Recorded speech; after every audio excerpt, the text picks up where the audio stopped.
salgan de sus trabajos y lo fueron a sacar. Gente que está viendo su día a día y que trabaja por su dinero, por su sueldo, para pagar a su familia. No son ociosos ni vagos, ni gente contratada que va a querer que dejen de trabajar por una agenda política, partidista o lo que sea. Créeme lo que me molestó, me fastidió, y pienso que hay que tomar las medidas para que la gente pueda seguir trabajando como trabajamos todos aquí en Guayaquil. Estamos toditos trabajando. He venido, Ramiro decía ayer, abrió su restaurante, la radio siguió trabajando, la gente siguió trabajando, y dejando pues que los que no trabajan, no trabajan. Pero nosotros todos, por lo menos en esta parte del mundo, en Guayaquil, sí trabajamos, Miguel Ángel. Hola Eduardo, qué gusto estar en el programa. Hola Alberto, Lucía, Ramiro. Siempre muy buenas vibras aquí en este panel, muy buenas energías. Un gusto, me encantado de estar aquí. Un saludo para todos aquellos que nos están también viendo y escuchando en estos momentos. Totalmente de acuerdo. Lo que tú comentas, y es que son los reportes que nos han llegado de los distintos sectores, de las distintas ciudades, habla de lo que son estas paralizaciones. En el fondo son una minoría. En el fondo es una minoría queriendo imponer a una gran mayoría de ciudadanos que queremos trabajar, y eso habla de que no tienen en el fondo, no están convenciendo, no están persuadiendo, sino que están tratando de amedrentar con violencia, con terror, con miedo, para que la gente se sume, y eso es criminal. Pues eso en el país no lo podemos permitir. Nosotros desde el sector empresarial hemos rechazado rotundamente cualquier intento de paralización o desestabilización en nuestro país. No podemos retroceder. Estamos saliendo de una crisis, de una pandemia, empezando el proceso de recuperación. No podemos retroceder de esta manera. Ecuador se desarrolla trabajando, no paralizando, y el caos, el saqueo, el chantaje, el vandalismo es un camino a la perdición. Bloquear vías, bloquear rutas no es una manera de llegar a consensos, es un ataque a la gente. Y ese es mi comentario, ¿no? Y hacia allá voy yo. Están atentando contra la gente de a pie. Esto no es un tema empresarial ni de los jefes.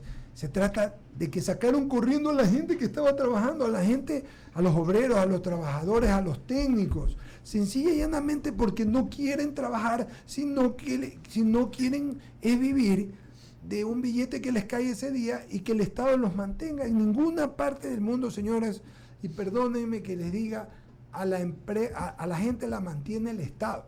El Estado cuando tú eres mayor de edad, te da tu jubilación. Cuando tienes una discapacidad, te ayuda. Cuando eres una madre que tienes problemas con tu salud, le das un bono. Pero la gente trabaja, y por aquí, en Guayaquil, la gente es soberana. La gente quiere trabajar para poder pagar sus cosas sin pedirle nada a nadie. Entonces, meterse con la gente más humilde, la más pobre, la que tiene problemas de verdad, lo único que hace es me hace pensar a mí que esta gente está con la teoría del caos, quiere caotizar, quiere que nos vayamos a la punta de un cuerno, mi querido Miguel Ángel, y pues reinar en ese caos del que te estoy hablando, sin trabajar, sin nada, para que sencillamente nos mantengan. Totalmente de acuerdo. Aquí hay que hacer una diferenciación. No es lo mismo protesta social legítima que intentos de desestabilización con agenda política o con vandalismo que se disfraza de protesta social. Y nosotros, obviamente, como ciudadanos con democracia desde el sector empresarial, reconocemos el derecho a la protesta pacífica, que es una manifestación del derecho a la libertad, pero obviamente siempre sin violencia, sin saqueo, sin vandalismo, sin bloquear las vías públicas, sin golpear al sector productivo, porque a palazos no se entiende nadie. Eso es la época de los cavernícolas. No se construye destruyendo, sino se construye proponiendo y generando ideas que agreguen valor a la sociedad. Entonces, creo que es importante definirlo, porque aquí no se trata de que la gente pueda reclamar justamente. Todos tenemos algo que reclamar o algo que queremos decir, pero destruir, eso es delinquir, y eso tiene que caerle todo el peso de la ley. Entonces, nosotros sí hemos hecho desde el sector empresarial un llamado a las autoridades a que apliquen todo el peso de la ley a aquel que quiera atentar contra la integridad de las personas, contra los bienes públicos, los bienes privados, contra la salud de la gente, la vida de la gente en algunos casos, contra la democracia o el Estado de Derecho. Nosotros queremos un país de paz, un país con seguridad, con estabilidad, no un país pues caotizado o un país pues lleno de violencia. Como decía por ahí Gandhi, lo que se consigue con violencia se tiene que mantener con violencia, y ese no es el futuro que queremos para nuestro país. Nosotros lo damos sumamente claros. Y algo que hay que ser también súper enfáticos es que la inestabilidad que se puede generar es la peor enemiga de la prosperidad económica, y lo que sí estamos convencidos es que en Ecuador la gran mayoría de ecuatorianos queremos prosperidad para nuestro país, para todas las personas. Alberto Quintana, presidente, y en esa línea a veces como que no hay un enfoque bien claro, ¿no? Porque cuando hablamos del empresario, del emprendedor, como que situamos la idea en el gran empresario nomás.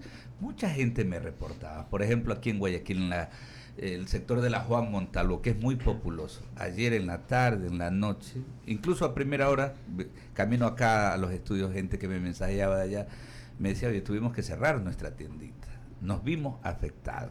A veces como que no se termina de dimensionar. Yo decía también más temprano que incluso, ¿no?, en estas cifras que se sitúan como las pérdidas de los sectores productivos, de los sectores empresariales, realmente es una referencia, decía yo, porque no se llega a magnificar y a contabilizar todas las pérdidas de la gente más pequeña que se ve afectada por este tipo de situaciones, ¿no?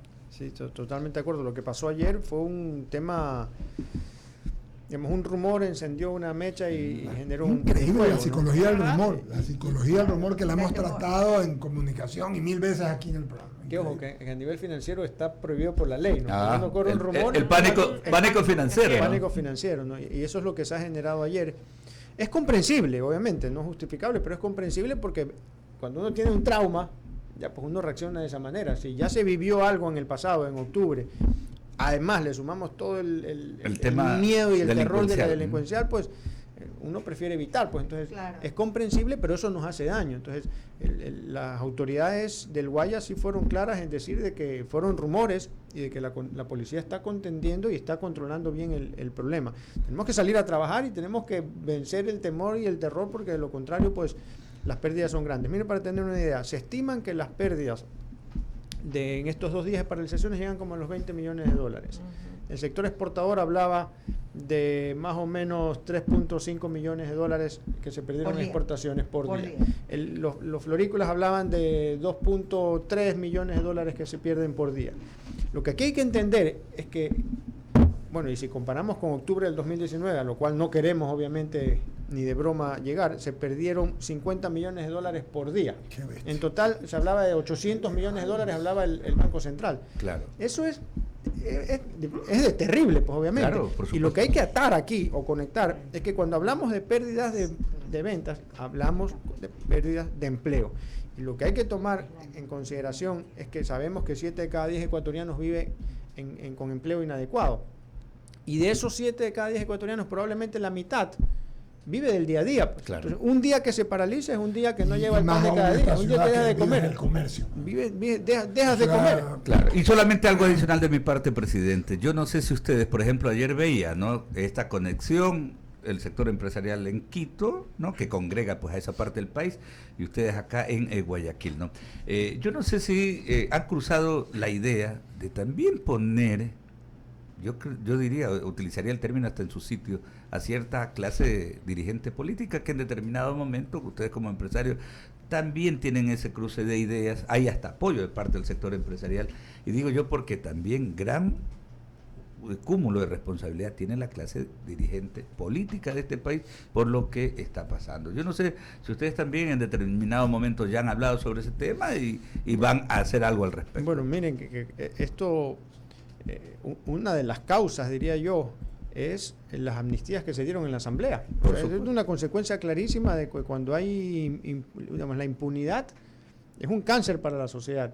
Y como dice el dicho, el que no castiga la maldad ordena que se haga. Entonces, en el fondo estamos promoviendo este tipo de acciones, lo cual es terrible. Entonces, digamos, es inconcebible que los mismos ecuatorianos estemos saboteándonos a nosotros mismos. Es decir, queriendo recuperarnos económicamente y ahora pues paralizando la economía, retrocediendo pues en nuestro proceso de reactivación y de recuperación económica. Entonces tenemos que concentrarnos más bien en eliminar la violencia, en paralizar la paralización, digamos de alguna manera, y continuar con la reactivación y con la recuperación. Ese debe ser el norte del que nosotros como país debemos orientarnos. Sí, sería buenísimo, ¿no? Pero ayer, una vez liberado Leonidas Sisa, él dijo que la paralización continúa, que las manifestaciones continúan. ¿Cómo sentarnos a una mesa de diálogo definitivamente para no postrarse el gobierno y realmente encontrar una salida, una solución? Cuando una de las demandas principales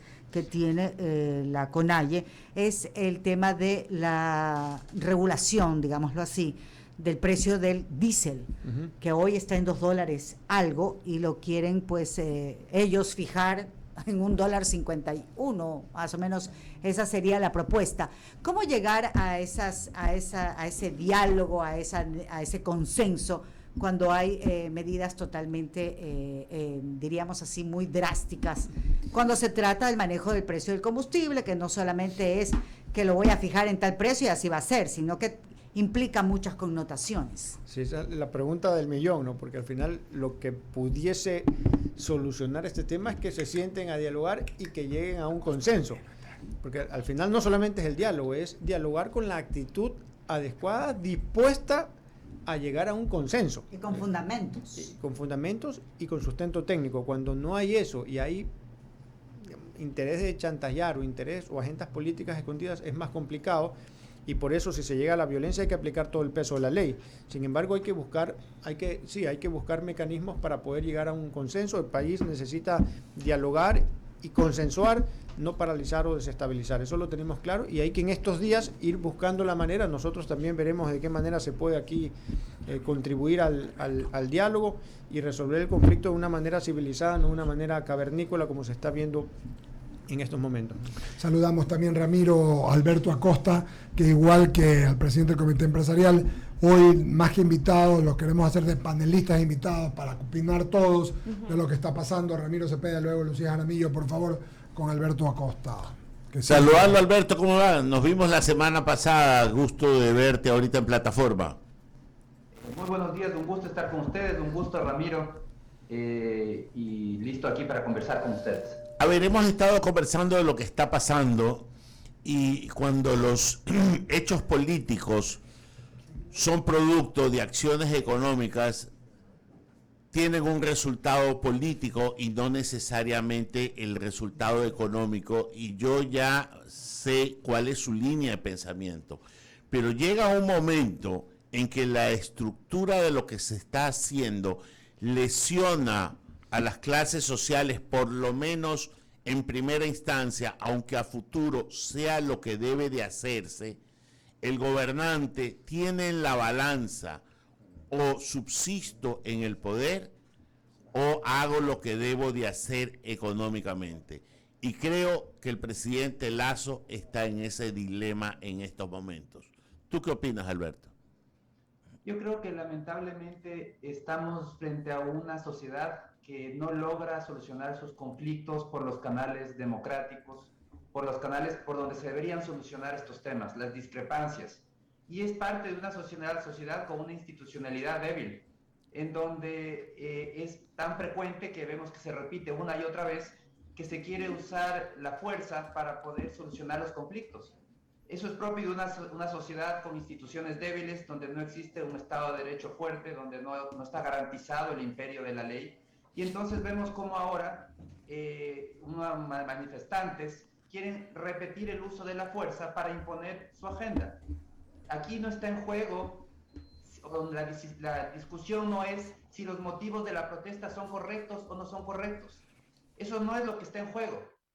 Lo que está en juego es los mecanismos que se están usando y usar la violencia, violando el derecho del resto de ciudadanos para imponer unos criterios justos o no justos. Esa es otra discusión. Esa es una discusión en este momento secundaria frente a lo que estamos viviendo. Una destrucción de ese débil Estado de Derecho que tiene el país, en donde la ley no aplica para todos por igual.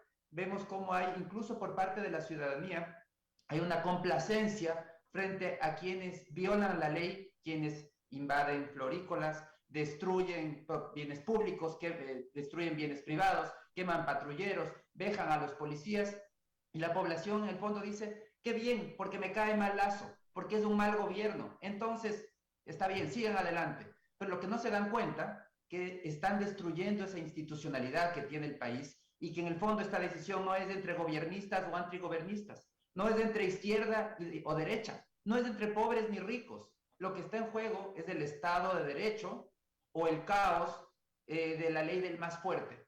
Entonces, mucho cuidado con lo que estamos haciendo porque podemos terminar arrepintiéndonos todos de seguir por esta senda del caos y de la ausencia de un Estado de Derecho. Alberto, suscribo todo lo que dices, pero no es lo que está sucediendo ahorita, en este momento. El presidente está en un dilema. Tiene que apagar un incendio. El incendio está ahora. Lo que tú dices es a futuro. El diagnóstico es real. La sociedad está enferma y la institucionalidad es un desastre y está contaminada por políticos de mala data, por narcotráfico, por todo lo que usted quiera ver. Pero el problema es ahora, en donde en los mercados, por lo menos ayer nos notificaron que los sacos de pimientos habían subido 3 veces, que los cebollines 4 veces.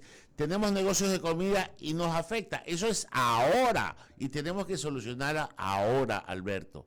No mañana, no después, no la próxima semana, ahora. Bueno, el respeto a la institucionalidad es ahora, porque si no es ahora, no será mañana ni después. Y esa es la característica del Ecuador, en donde se respeta la institucionalidad una y otra vez, porque si nos conviene decimos no, la ley no aplica para todos, la ley es solo para mis enemigos, para mis amigos todo. Ese es el ahora del Ecuador, y por eso es que el ahora y el futuro del Ecuador es un futuro que no genera prosperidad, que no genera bienestar. Ahora, si hablamos de temas económicos, les dice, los precios están subiendo. ¿Qué puede hacer el presidente frente a la escalada de precios? No es una inflación interna, es una inflación importada. Puede tratar de reducir ciertos aranceles, puede tratar de abrir las barreras de entrada para que haya más oferentes, que sea más fácil importar ciertos productos, pero al final del día estamos frente a una situación de escasez mundial de ciertos bienes, por eso ha subido su precio, y por eso es que no hay tanto que pueda hacer el gobierno. Sí, es muy bonito y muy útil políticamente culparle de la escalada de precios al gobierno y pensar que el gobierno tiene la varita mágica, este o cualquier otro gobierno, y que puede simplemente hacer que los precios dejen de subir. Pero los precios son una realidad, un reflejo de la escasez en un mercado. El gobierno no puede aumentar la producción de aceite. El aceite está por las nubes, el aceite de palma y en general el aceite comestible. El gobierno no puede aumentar la producción mundial de trigo. El trigo está por las nubes. Entonces hay que estar muy claros qué se puede pedir y qué es simplemente un pretexto político para achacarle por una realidad que no puede cambiar el gobierno. Porque lamentablemente, por más gobierno que sea, este o cualquiera que esté en el poder, no tiene la varita mágica para solucionar cuando hay problemas de este tipo, como el que estamos viendo en este momento, que es de inflación importada. Clarísimo, Alberto. La verdad es que Jaime Velas que te saluda y un placer tenerte por acá. Pero si bien es cierto lo que plantea Ramiro es qué hace desde el punto de vista económico, porque si bien es todo lo que tú dices tienes mucha razón a nivel de costos, pero también existe especulación y en estos momentos de crisis no solamente económica, hay crisis política, donde está viéndose pues justamente un incremento de la violencia y del desapego al interés común, sino al interés individual. Y eso hace que en un momento dado entres en el estado fallido. ¿Qué hacer desde ese punto de vista? Porque el económico tiene algo fundamental. Si bien es cierto, se ven números, pero no se ven los corazones. Y el problema está en que una decisión económica probablemente vaya a afectar a mucha gente. Y ese es el tema que aparentemente, con el debido respeto, mi querido Alberto, los economistas a veces no lo ven. Es decir, hay que hacerlo, pero no hay parte social. ¿Cuál es la parte social que le hace falta al gobierno, desde tu punto de vista? Bueno, estamos pagando el costo, y yo creo que bastante inevitable, de la pandemia. El costo social de la pandemia. La población se cansó. Ya tuvimos de encierro varios años y la gente aceptó el encierro, aceptó perder su trabajo, aceptó perder ingresos porque estaba en juego su vida y dijeron, prefiero mantener la vida a tener un ingreso o mantener un trabajo. Pero ahora ya el virus ya no es una preocupación, ahora ya no está en juego nuestras vidas y sin embargo todavía estamos con una economía deprimida, una economía que no genera empleos, que no genera bienestar. Entonces la población evidentemente está cansada, la economía ecuatoriana, hay que recordar, está en contracción, en deterioro desde 2014, cuando se acabó la bonanza petrolera. Desde entonces los empleos se han destruido masivamente y al día de hoy tenemos 620,000 empleos formales menos que los que tuvimos en septiembre de 2014. Tenemos el tamaño de la economía, el PIB, es al día de hoy todavía inferior del que fue en el 2018 o en el 2019. En el mejor de los casos, al finalizar este año, terminaremos con una economía igual a la de 2018 o 2019. Evidentemente que hay un cansancio en la población por el deterioro en la calidad de vida y necesitamos salir de esa situación. ¿Cómo lograrlo? Y frente a la coyuntura actual, la primera decisión que tiene que hacer el gobierno es garantizar el cumplimiento de la ley. Si por los motivos que sean, por la gravedad de la situación que sea, caemos nuevamente en el error de que la ley aplica solo para mis enemigos y no para mis amigos, que la ley no aplica para todos, vamos a seguir ahondando las raíces del problema. Porque ¿qué está detrás del problema de la falta de oportunidades y de bienestar? Porque hay que decirlo, el Ecuador es un país con pocas oportunidades. No hay oportunidades. Y si uno quiere buscar oportunidades, tiene que buscar la puerta del aeropuerto. Esa es la realidad del Ecuador. Y es lamentable porque es la realidad que van a vivir nuestros hijos. Cuando terminen sus universidades, los que tienen hijos pequeños van a saber eso. Que si quieren buscar oportunidades tendrán que salir por el aeropuerto. Y el problema de fondo es que somos una sociedad que no ha logrado crear una institucionalidad fuerte para incentivar el motor del crecimiento y el bienestar, que es la inversión. En una sociedad en donde se aplaude que se invada propiedad privada, que se invada plantaciones, que se destruya los patrulleros o los bienes públicos, que se persiga a policías. Es una sociedad que simplemente ahuyenta la inversión o dice, ¿para qué voy a invertir aquí si el día de mañana a quien va a invadir puede ser que sea a mí? Entonces mejor es no invertir o invertir en el exterior, sacar el dinero del país. Es una sociedad que no ha logrado generar un entorno atractivo para ser competitiva y atraer inversiones. Sin inversión no hay producción, sin producción no hay empleo, no hay bienestar. Podemos seguir insistiendo y de hecho el gobierno tiene que seguirlo haciendo con subsidios paliativos, pero los subsidios no son la solución. Subsidios han crecido, el número de beneficiarios del Bono de Desarrollo Humano se incrementó en 500,000 personas en los últimos 2 años. Ha habido un incremento importantísimo en beneficiarios del Bono de Desarrollo Humano, pero una sociedad sana, una sociedad de bienestar, no se sustenta en muchos bonos. Los bonos son un paliativo, son simplemente el pañito de agua fría a una temperatura muy alta, pero eso no genera bienestar. El bienestar se genera yendo a los temas de fondo, lo que uno dice, pero eso no se logra de la noche a la mañana. Evidentemente, el bienestar no se construye de la noche a la mañana, no hay varita mágica que diga, en este momento lo voy a solucionar. Lo importante es trabajar en el día a día, poniendo esos cimientos para construir una sociedad con una institucionalidad fuerte y por otro lado, desde el lado económico, una sociedad competitiva, atractiva para invertir, que atraiga inversiones, que impulse la producción, que impulse la generación de empleo y cree oportunidades, lo que no existe en la actualidad. Ojalá tengamos el tiempo, mi querido Alberto. Te doy paso a Lucía Jaramillo, que tiene más preguntas para usted. Así es, 8 de la mañana con 43 minutos. Vamos con Miguel Ángel González, presidente del Comité Empresarial Ecuatoriano. Miguel Ángel, si bien es cierto, el sector empresarial ha aplaudido durante el primer año del gobierno de Guillermo Lasso el tema de la reducción de los aranceles, más de 600 aranceles para el país, pero sin duda esto es un primer paso para el libre comercio. ¿Ustedes qué esperan durante este segundo año de gobierno? Porque si bien es cierto, la economía del sector público se encuentra mucho mejor que hace un año, pero la del sector privado aún se encuentra golpeada por la pandemia. ¿Qué esperan ustedes durante este segundo año de gobierno del presidente Guillermo Lasso? Que se apriete el acelerador. Okay. Nosotros hemos visto en la dirección que está llevando el gobierno, va en la vía correcta, con la excepción de la reforma tributaria que en su momento hablamos claramente. Pero en lo demás va caminando hacia donde tiene que ir. Apertura comercial, simplificación de trámites, reducción de aranceles. El tema es que vamos a un paso muy lento. Y es cierto que en una primera etapa pues se intentó poner en orden las arcas fiscales, digamos de alguna manera. Pero no es lo mismo la economía del Estado que la economía del sector privado. Están muy relacionadas entre sí, pero no es lo mismo. Entonces, si la economía del Estado ya se está poniendo en orden, lo cual sí es positivo, genera confianza, atrae inversión, era algo que había que hacer. Entonces ahora hay que poner el enfoque en mejorar o impulsar la economía del sector privado, y para eso hay que generar reformas que generen mayor atractividad para la inversión, cualquier tipo. No solo, aquí a veces hablamos de grandes inversiones, que es muy importante, pero también medianas inversiones y miles de pequeñas inversiones, de microempresas o de emprendimientos que también generan empleo. Entonces, ¿qué esperamos nosotros? Que se vaya avanzando más rápido en este tipo de políticas. Desde el sector empresarial estamos tratando de ayudar. Por ejemplo, este camino, esta decisión firme que se ha tomado de firmar acuerdos comerciales, lo cual es positivo. Así es. Nosotros estamos funcionando con el cuarto adjunto.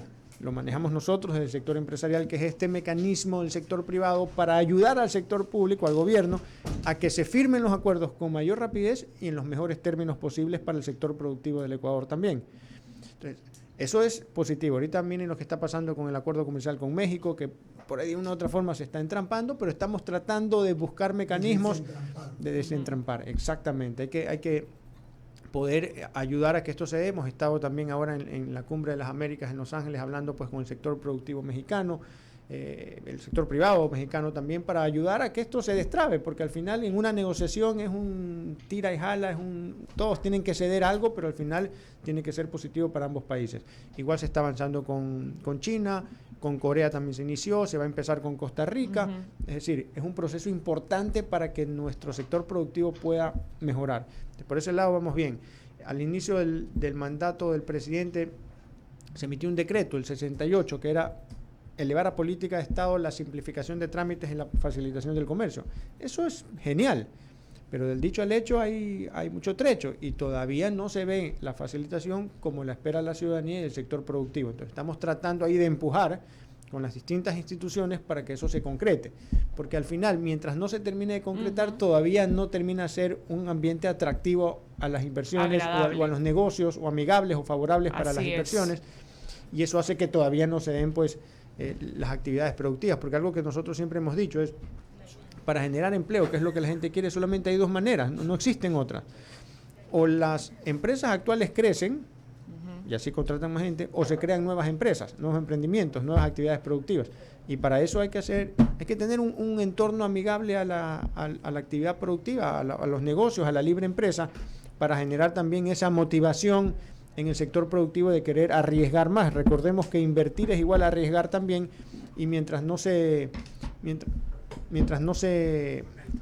invierta, pues al final pues no se termina generando el empleo que todos necesitamos. Entonces vamos a apoyar en lo que tengamos que apoyar. Si es que hay algo pues que criticar, pues también lo vamos a hacer en el sentido positivo y constructivo, pero al final lo que esperamos es que avancemos más rápido.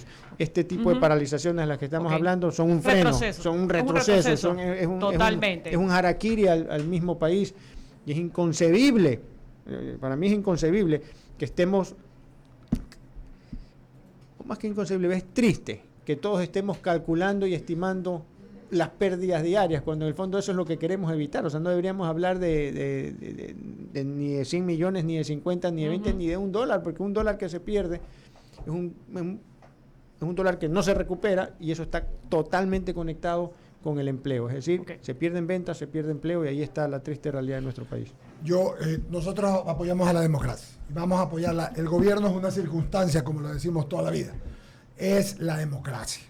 Y por ende hacemos también votos porque se resuelva ya el tema de las medicinas sin demora, porque es un tema que genera mucho ruido y malestar, como para cualquiera, pues, ¿no?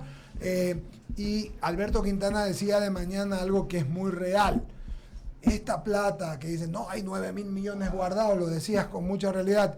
Señores, amigas, amigos, por favor, pues no es que es plata del Estado, es plata de los municipios. Del encaje. Y de los bancos, es de la plata de todos nosotros, lo poco mucho que tenemos en la banca. ¿Qué es lo que se quisieron llevar un billete? Un momento, ¿se acuerdan ese billete que se querían llevar? Para ponerlo a la cancha, y después que perdiéramos las reservas nuestras, la de su padre, la de su madre, la de su abuelito, la de su esposa.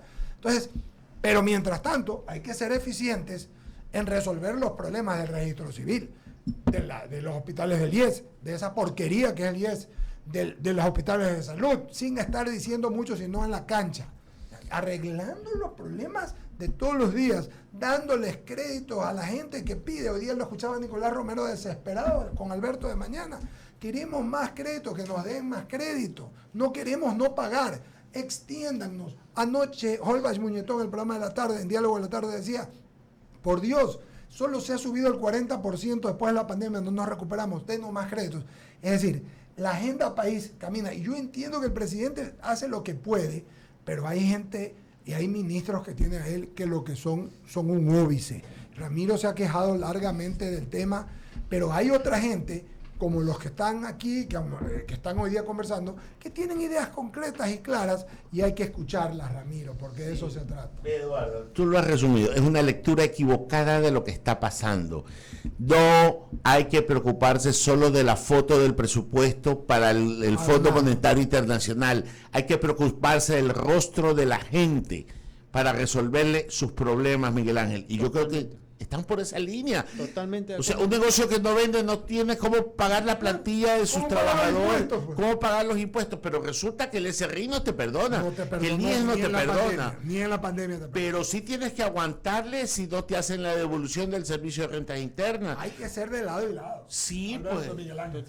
Totalmente de acuerdo, más aún tomando en consideración que Ecuador es un país todavía pobre y subdesarrollado, entonces hay que sintonizarse con las realidades de la gente. Entonces hay que, dentro del presupuesto del Estado, pues efectivamente hay que preocuparse por esas necesidades de la gente. La mayoría pues tiene necesidades muy grandes, gente pues con mucha pobreza en nuestro país, entonces definitivamente hay que corregir los problemas del día a día y en paralelo ir obviamente creando un mejor entorno para que la empresa privada pueda generar más empleo y que pueda ya tener que destinar menos recursos del Estado a la parte social, pero mientras tanto hay que hacerlo definitivamente. Y digo, cuando yo he hablado con empresarios de distintos países, chilenos por ejemplo, que todos sabemos que Chile fue una economía que avanzó mucho, que se desarrolló casi primer mundo, pero que igual tuvo protestas sociales fuertes. Muy fuertes. Cuando yo hablaba con los empresarios chilenos me decían, haciendo un mea culpa, es que hay que preocuparse por la gente que tiene necesidades, porque hay personas que no han tenido lastimosamente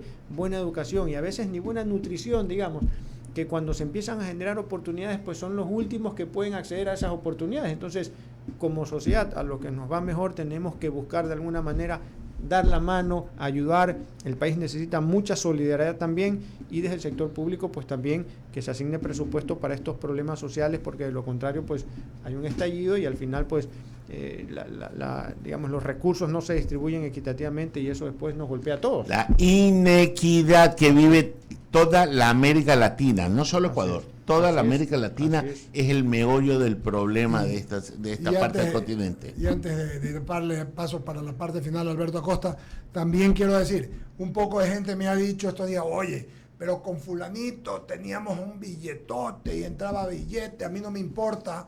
¿Cómo le dije? O sea, que tú quieres ir, es que mira China, en China la gente gana billete, pero no hay libertad, pues, Bill. No puedes decir nada, o quiere que le peguen a los periodistas. ¿No viste ayer ese pobre periodista de Coavisa que le fueron pegando, le dieron quiño, como le dieron a Paul Romero, tú lo mencionabas ahora de mañana? No puedes hacer una protesta porque te meten preso. No puedes decir nada, alguna injusticia. Perdón, la libertad no se tranza. Por eso se habla de estas cosas. Es importante la soberanía de las personas, por eso ganar, lo que decía, no puede ser que se le carguen a la gente más humilde, la quieran sacar de sus trabajos y que los jefes lo tienen que sacarlos, esconderlos, protegerlos, porque si no les dan palo. Pero tampoco puedes venirme a decir, si yo gané un billete con estos manes, y entonces como no hay libertad, no hay derechos. Mañana se pueden meter a tu casa y hacer lo que te dé la gana y te quedas frío. Mañana pueden desaparecerte a uno y te quedas frío. Entonces, la libertad no puedes informar. Lo que ahora se queja la gente, no, mire, que se informa, que la prensa, perdónenme, eso se llama libertad. La libertad no se tranza, o sea, es libre o no se es libre. Y apoyado a la inequidad que tú dices, y a la equidad, puedes tener ahí un camino para ir adelante, ¿verdad? Libertad, oh dulce nombre, hermoso y celeste don. Tú eres la misma razón, tú eres el alma del hombre. Alberto, sí. A mí me gusta hablar de tres pilares, ¿no? En una sociedad. Libertad, que es la base. Responsabilidad, porque sin libertad, sin responsabilidad estamos fritos. Y tercero, solidaridad. Tienes que darle la mano a la gente que tiene menos oportunidades o que la vida no lo ha tratado igual que a uno.